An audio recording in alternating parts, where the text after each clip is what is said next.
Guys మనకి Samsung నుంచి ఒక మంచి అప్‌డేట్ అయితే వచ్చిందన్నమాట. త్వరలో వీళ్ళు గెలాక్సీ ఏ56ని లాంచ్ చేస్తున్నారు. మేబీ గెలాక్సీ ఏ55 సక్సెసర్‌గా ఈ ఏ56ని లాంచ్ చేస్తున్నారు అనుకుంటున్నా. ఒకవేళ అది నిజమైందనుకో నాకు తెలిసి ఈ మొబైల్ అయితే విన్నర్ అవుతదన్నమాట. ఎందుకంటే ఆల్‌మోస్ట్ ఇంప్రూవ్‌మెంట్ ఉంటదన్నమాట. ప్రాసెసర్‌లో గాని, కెమెరా డిపార్ట్‌మెంట్‌లో గాని, ఇంకా ఏమన్నా అదర్ పర్పస్ మొత్తం ఎత్తి వీళ్ళు డెవలప్ చేసుంటారన్నమాట. ఏఐ ఫీచర్స్ ఇవన్నీ కూడా ఉంటాయి. ఈరోజు మనం ఈ గెలాక్సీ ఏ56 పూర్తి స్పెసిఫికేషన్ తెలుసుకుందాం. ఏమేం ప్లస్ పాయింట్స్ ఉన్నాయి, ఏమేం తగ్గించారు, ఇంకా ఏమేం పెట్టాలనేది ఓవరాల్‌గా అయితే మనం మాట్లాడుకుందాం అన్నమాట.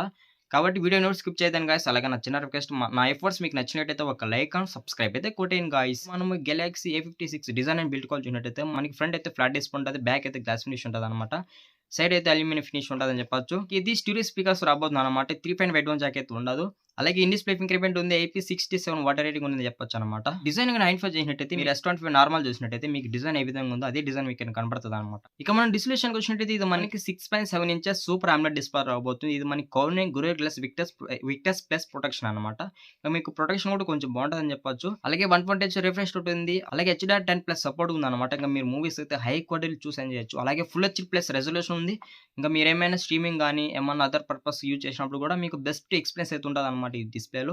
అలాగే 1000 నిట్స్ అయితే పీక్ బ్రైట్‌నెస్ ఉంది. 1000 నిట్స్ అంటే కొంచెం తక్కువ అనుకోండి. అలాగే మనకి ఇది AMOLED డిస్‌ప్లే కదా! ఇందులో మనకి ఆల్వేస్ ఆన్ డిస్‌ప్లే ఫీచర్ ఉంటదన్నమాట. ఇంకా చాలానే ఉంటాయి. అన్నీ చెప్పుకోకపోతే చాలా పెద్ద కథ ఉంటది. ఇంకా మనం ప్రాసెసర్ విషయానికి వచ్చినట్టయితే ఇందులో మనకి ఎగ్జినోస్ 1580తో రాబోతుందన్నమాట. ఇది మనకి 4 నానోమీటర్ బిల్ట్ ఇన్ ప్రాసెసర్. ఈ ప్రాసెసర్ మనకి కొంచెం బావుంటదన్నమాట. అంటే గేమింగ్ గాని, ఏమన్నా other purpose editing purpose use చేసేటప్పుడు కొంచెం బావుంటదన్నమాట. మీకు అక్కడ కూడా లాగ్స్ అండ్ ఎర్రర్స్ ఫీలింగ్ అయితే ఉండదు. మెయిన్ పబ్‌జీ ఆడేటప్పుడు కానీ మీకు చాలా బెటర్ ఫీలింగ్ ఉంటదన్నమాట ఈ ప్రాసెసర్. ఎందుకంటే ఇది లీడింగ్ ప్రాసెసర్ అనమాట నాకు తెలిసి ఈ సీరీస్‌లో. అలాగే ఇది మనకి ఆండ్రాయిడ్ 15 రాబోతుంది. ఇంక ఆండ్రాయిడ్ 15 అంటే తెలిసిందే కదా మనకి 3+4 ఇయర్స్ అయితే అప్‌డేట్స్ ఉంటాయన్నమాట. లైక్ ఆండ్రాయిడ్ అప్‌డేట్స్ కావచ్చు, సాఫ్ట్‌వేర్ అప్‌డేట్స్ ఇవన్నీ అయితే ఉంటాయి. ఇక్కడ యూఎస్ 7 కూడా చెప్తున్నారు. యూఎస్ 7లో ఏమంటే మనకి మొబైల్ యూజ్ చేసేటప్పుడు కూడా కొంచెం బావుంటది. మెమరీ విషయానికి వచ్చినట్టు ఇందులో మనకి మైక్రో ఎస్‌డీ కార్డ్ సపోర్ట్ ఉందన్నమాట. ఇప్పుడు మీరు మెమరీ అయితే ఎక్స్‌పాండ్ చేసుకోవచ్చు. మీకు ఎంత కావాలో అంత వరకు ర్యామ్. ఇంకా మన కెమెరా విషయానికి వచ్చినట్టు ఇది మనకి ట్రిపుల్ కెమెరా సెటప్ ఉండదు. ఒక ఫ్లాష్ ఉంటదన్నమాట. ఇక్కడ మనకి మెయిన్ కెమెరా చూసినట్టయితే 50 ఎంపీ ఇచ్చారు. ఇది మనకి ఓఎస్ కూడా సపోర్ట్ చేస్తదన్నమాట. మీరు మెయిన్ కెమెరా యూజ్ చేసి 4K 30 ఎఫ్ఎస్‌లో అయితే వీడియో రికార్డ్ చేయొచ్చు. విత్ హెచ్‌డీఆర్ ఫీచర్ ఉందన్నమాట మీకు. హెచ్‌డీఆర్ ఎనేబుల్ చేసుకొని వీడియో క్వాలిటీ ఇంప్రూవ్‌మెంట్ చేసుకోవచ్చు.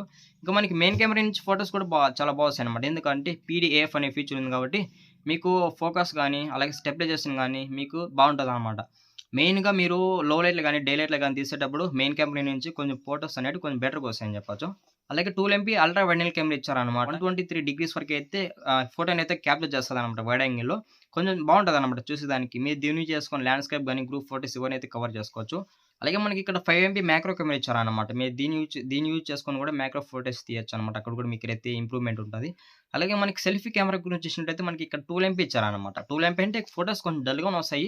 మీరు ఎక్స్‌పెక్ట్ చేసినంత పర్ఫెక్ట్ అయితే ఉండవన్నమాట. కొంచెం డల్‌గానే వస్తాయని చెప్పొచ్చు. అలాగే మనకి ఇంకా సెల్ఫీ కెమెరా యూజ్ చేసుకొని 4K 30 ఎఫ్స్‌లో అయితే వీడియో రికార్డ్ చేయొచ్చన్నమాట. ఇది అలాగే మనకి ఇంకా కామర్స్ విషయానికి వచ్చినట్టయితే కామర్స్ అంటే ఏం లేవు. మనకి వైఫై, బ్లూటూత్ ఇవి ఉంటాయి కదా! అవి చెప్పుకుందాం. మనకి ఇది డోర్ బ్యాండ్ వైఫై అయితే ఉంటదన్నమాట. బ్లూటూత్ వెర్షన్ 5.4తో రాబోతుందన్నమాట. మనకి ఇంతకు ముందు గెలాక్సీ ఏ55లో 5.3 ఉండేది.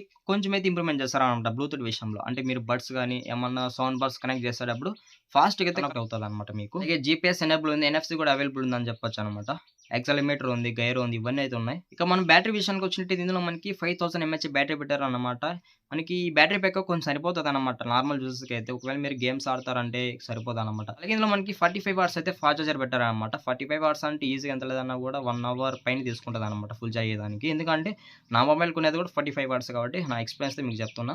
ఇంక నాకు తెలిసి ఇది ప్రైస్ అయితే ఇంతవరకైతే రివీల్ కాలేదు. ఒకవేళ రివీల్ అయితే అది కూడా ఇంకో వీడియో అయితే చేస్తాననమాట. ఇంక ఫైనల్‌గా ఏ55కి, ఏ56కి ఇంప్రూవ్‌మెంట్ ఉంటదంటే ఖచ్చితంగా ఉంది. లైక్ కెమెరాస్ కావచ్చు, మీకు డిస్‌ప్లేలు కూడా కొంచెం చేంజ్ చేశారనమాట. అక్కడ మనకి హెచ్‌డిఆర్10+ సపోర్ట్ ఉంది. డాల్బీ విజన్ కూడా సపోర్ట్ ఉందనమాట. అది నేను చెప్పలేదు. డాల్బీ విజన్ కూడా ఉంది. ఇక మీకు డిస్‌ప్లే సైజ్ కూడా కొంచెం పెద్దదని చెప్పొచ్చు. చాలా వరకు డిస్‌ప్లేలు ఫోకస్ చేశారనమాట. అలాగే కెమెరాలు కూడా బాగుంది మనకి. మెయిన్ కెమెరా 50 ఎంపీ ఇచ్చారు.